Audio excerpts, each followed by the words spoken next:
Accounts को बनाने के लिए हमें 4 तरह का ग्रुप को जानना जरूरी है। ये 4 ग्रुप क्या क्या है आप समझिए। एक तो एक्सपेंस होता है,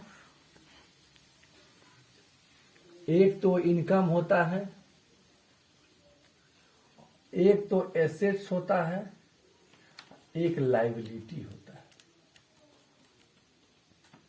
अब आपको यह जानना है कि एक्सपेंस, इनकम, एसेट्स और लायबिलिटी। अकाउंट 2 तरह का होता है। एक तो प्रॉफिट एंड लॉस बनता है, प्रॉफिट एंड लॉस, और एक होता है balance sheet. Profit and loss में क्या क्या आएगा? एक्सपेंस आएगा और इनकम होगा। बैलेंस शीट में एसेट्स होगा और लायबिलिटी होगा। अब इसमें आप अकाउंट्स पढ़े हैं तो आप जानते हैं कि कौन एक्सपेंस है, कौन इनकम है, कौन एसेट्स है, कौन लायबिलिटी है। लेकिन टैली के अंदर में जितने भी ग्रुप बनाए गए हैं उस ग्रुप को ये 4 ग्रुप में बांटा गया है और इसके अंदर में फिर सब ग्रुप बुला दिया गया। सब में सब ग्रुप और सब में सब ग्रुप और सब में सब ग्रुप। एक्सपेंस में एक सबसे बड़ा है परचेज अकाउंट, डायरेक्ट एक्सपेंस और इनडायरेक्ट एक्सपेंस। ये एक्सपेंस का पार्ट है। Purchase, direct expense, indirect expense. Income में आता है सेल्स, डायरेक्ट इनकम और इनडायरेक्ट इनकम। अब रहा कि प्रॉफिट एंड लॉस में इनकम और एक्सपेंडिचर का जब अकाउंट बनेगा तो direct expense, indirect expense, direct income और इनडायरेक्ट इनकम। जब ये प्रॉफिट का जो ट्रेडिंग अकाउंट बनेगा तो ट्रेडिंग अकाउंट में क्या आ जाएगा? परचेज और सेल। ट्रेडिंग अकाउंट में क्या आ जाएगा? एक परचेज का पार्ट आएगा, एक सेल का पार्ट आएगा। अब हमको जानना है कि एसेट्स और लायबिलिटी क्या होता है। तो हम पहले एक्सपेंस को हटा देते हैं। ये आप समझ में आपको आ गया। अब आपको हम बताएंगे कि एसेट्स और लायबिलिटी में कौन कौन से पार्ट आएंगे। एसेट्स का मतलब होता है संपत्ति और लायबिलिटी का मतलब होता है कि संपत्ति जो खरीदे हैं उसमें किसको, आपको या तो कर्जा के रूप में संपत्ति खरीदा या कोई तरह का लायबिलिटी है, मतलब आपको देना है। और एसेट्स का मतलब है कि वो आपकी संपत्ति हो गई। तो मान लीजिए कि एसेट्स और लायबिलिटी का चर्चा करेंगे हम लोग। एसेट्स में 2 तरह का एसेट्स होता है। एक होता है फिक्स एसेट्स और एक होता है करेंट एसेट्स। फिक्स एसेट्स का मतलब होता है fix asset related to any fix property, यानी कि अचल संपत्ति जो होगा वो फिक्स एसेट पे जाएगा। इसका क्या होगा? डेप्रिसिएशन और एप्रिसिएशन होता है। करेंट एसेट्स के अंदर में अनेक चालू खाता, चालू जो होगा, करेंट का मतलब चालू, एसेट्स का मतलब संपत्ति, उसमें बहुत तरह के सब ग्रुप आएंगे। जैसे स्टॉक इन हैंड, आपके हाथ में जो स्टॉक है इसका वैल्यू क्या है। कैश इन हैंड, आप क्या कैश कितना आपका है। बैंक अकाउंट, आपका बैंक का बैलेंस जो रहता है वो करेंट एसेट्स में आता है।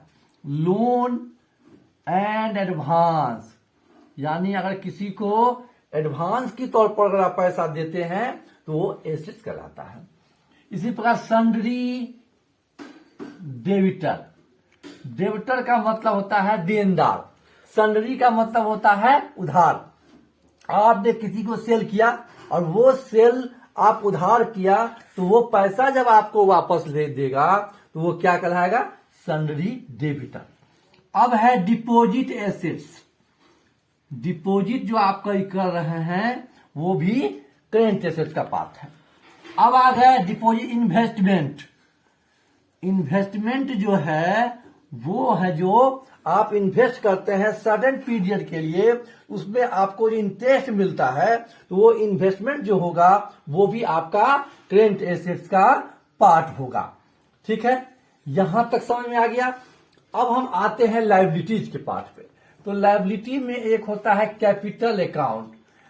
ठीक है, तो कैपिटल जो पूंजी है, प्रोप्राइटर का जो पूंजी है, और वो अगर फर्म में दिया है तो जितनी भी पैसा वो दिया है वो उसका कैपिटल कहलाएगा। फर्म के लिए क्या हो जाएगा, वो लायबिलिटी होगा। अब है लोन अकाउंट। आप किसी से लोन लेते हैं, कर्जा लेते हैं, तो दो तरह का कर्जा होता है। एक होता है सिक्योर्ड लोन, एक होता है अनसिक्योर्ड लोन। यानी ऐसा लोन जो सिक्योरिटी, माने कोई सिक्योरिटी दे के अगर लोन लीजिएगा तो सिक्योर्ड लोन में आएगा, बिना सिक्योरिटी का लोन जो होगा अनसिक्योर्ड लोन में आएगा। उसके बाद आपको आ जाता है प्रोविजन। किसी को देना है तो वो एक लायबिलिटी हो जाता है। प्रोविजन किसी को देना, पेबुल भी हो सकता है, तो जो भी पेबुल होगा वो प्रोविजन खड़ा हो जाएगा। उसके बाद सन्ड्री क्रेडिटर। अगर आप किसी से उधार कोई चीज खरीदे हैं, अगर उसका पैसा आपको देना है तो वो सन्ड्री क्रेडिटर में आता है।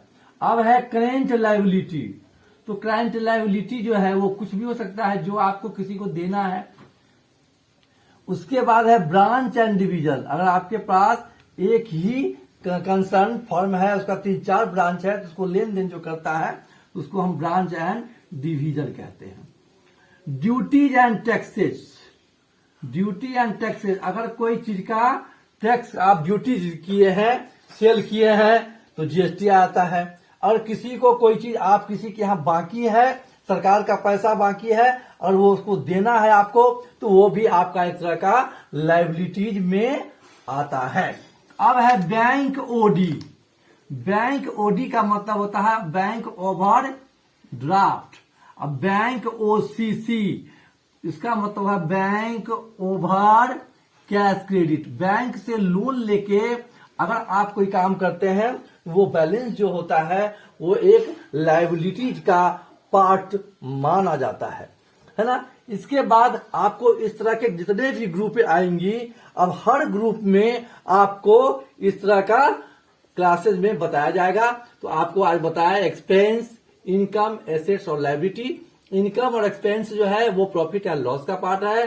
बैलेंस शीट का पार्ट लायबिलिटी और एसेट्स है। एक्सपेंस में purchase, direct expense, indirect expense. Income में sale, direct income, indirect income. Assets दो तरह का होगा, फिक्स एसेट और करेंट एसेट।